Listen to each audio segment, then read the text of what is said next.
Hello and welcome. I am Dogbert, and I am here to help try to guide you through Dark Dimension 6 if this is your first or even second run through.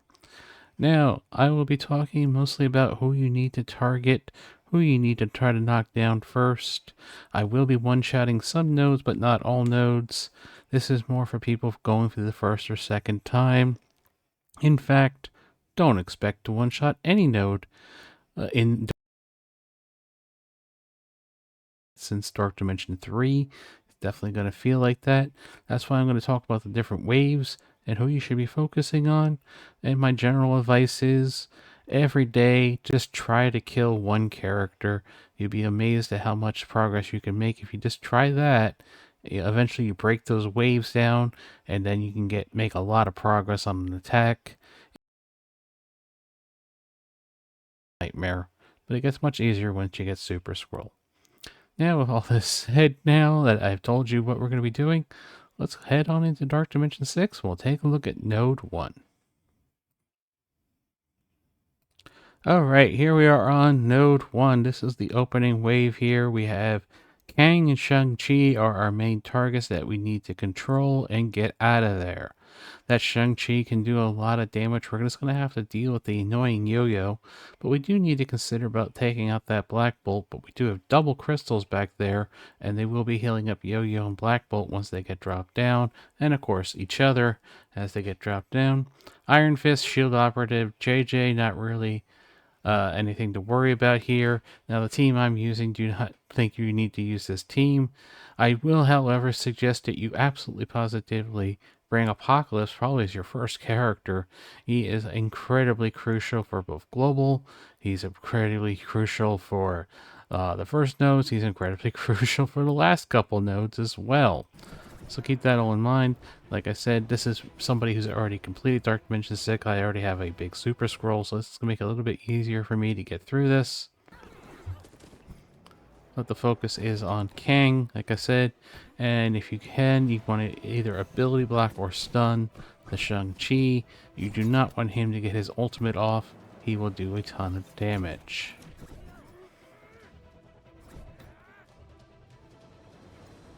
You want to watch. The nice thing is Apocalypse does reset to his abilities, so he starts out with full abilities every day. So if you die, think about that. You'll have a big hit coming up the next day once you bring an Apocalypse in. We've gotten rid of the Kang. That is the first person you want to get rid of. And because I have Dormammu, I have an extra stun here. I can get Black Bolt under control. Just in case somebody drops down too much, you don't want Black Bolt burping on them.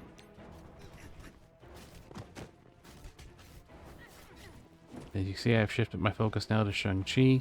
Now, Val is a cosmic character. If you're going to bring in a mystic character early before you bring in a global mystic character like Spider-Weaver or Quicksilver, Val would be the one to do it. It is incredibly important for cosmic.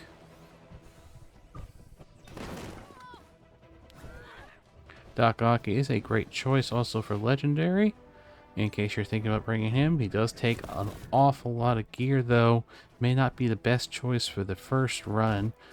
Green Goblin is a much cheaper choice and would be also necessary as well. Depends on how much you want to put into tech. As you can see, because I have Super Scroll, I am getting through this really quickly. If you even have a baby Super Scroll, you'll get through this as well, quickly as well. As you can see, the next wave is dropping. We've got 3 shield troopers out there. We still have a yo-yo up, but we got rid of the crystals. We got rid of the Black Bolt. There's also a Titania over there. She's actually not that bad. The ones you need to watch out for here are the bunch of shield operatives. You need to get rid of some of them. Nico is surprisingly quick, and that Captain Marvel will do a ton of damage.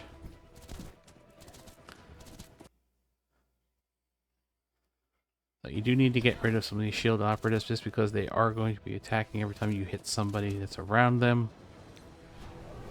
Absorbing Man is just an annoyance that gets there with his taunt. You can see I left the yo-yo alone. She's still up and running. Titania does hit pretty hard, but she is more of an annoyance. So you do have to watch out for JJ cleansing your debuffs. But in reality, it's not that big of a deal usually.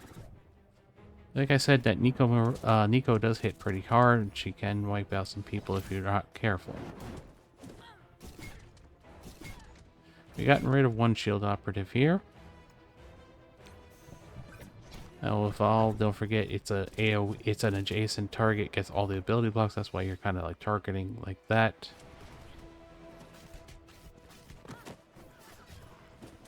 But if you ever see somebody down low, you can take them out. Always opt to take them out. Like I said, this kind of breaks up the wave, makes it a little bit easier if you have to come in. If you have to come back in the next day, or if you're using cores, go ahead.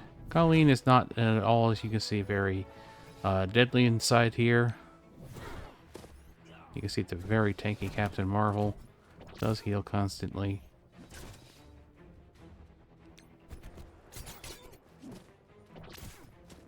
I just try to hit some of your vulnerables a lot. Especially with Apocalypse being an ISO Blue 5 striker.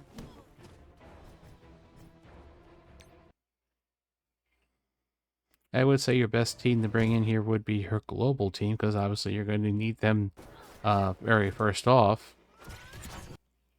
But like I said, the exception would be Val, if you don't mind having a Mystic character already built. And you're probably going to be waiting anyway. Global will take you some time to get through. Even for me, it was kind of difficult.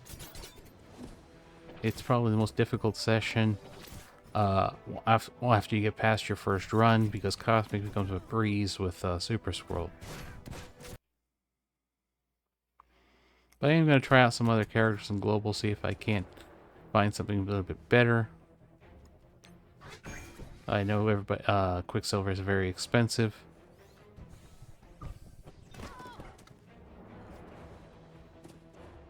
So I would be if I was to put together a global team today, I'd be looking at Captain America, Quicksilver, Apocalypse, of course, Gambit, it was incredibly cheap and is going to be a part of the New Mutant Raid team, and then maybe somebody like a Black Widow.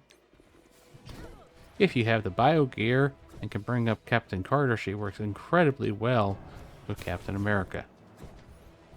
Not only should she boost him, she also can heal him and bring him back. And she helps with the rest of the team as well.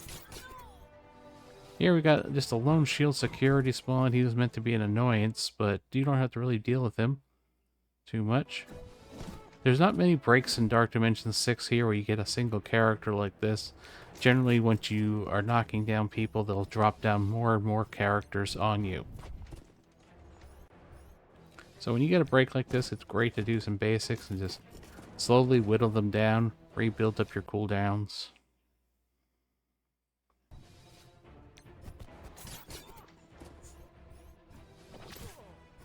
As you see, okay, another big wave. We have another Absorbing Man. We have another Kang, another Shang-Chi. The only thing we're going to learn about Dark Dimension 6 is, hey, you knock down that character? Well, do it 4 more times. Yeah, they like to give you the same characters over and over and over again. They like to double them up as well. That's what makes Global such a pain sometimes.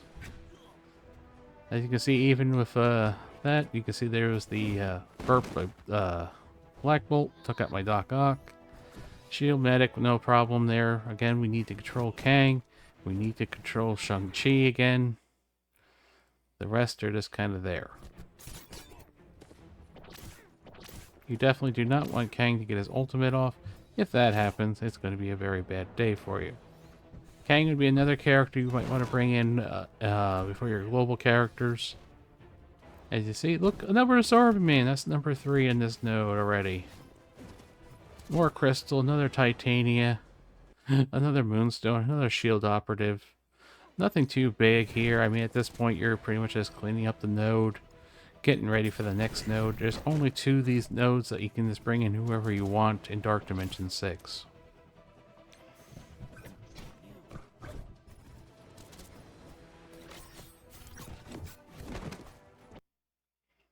Moonstone, not really a threat at all.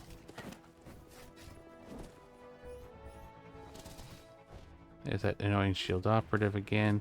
He got put over in that corner. Depending where his positioning is, you might want to up his priority kill. But really, like I said, at this point, you're just cleaning things up.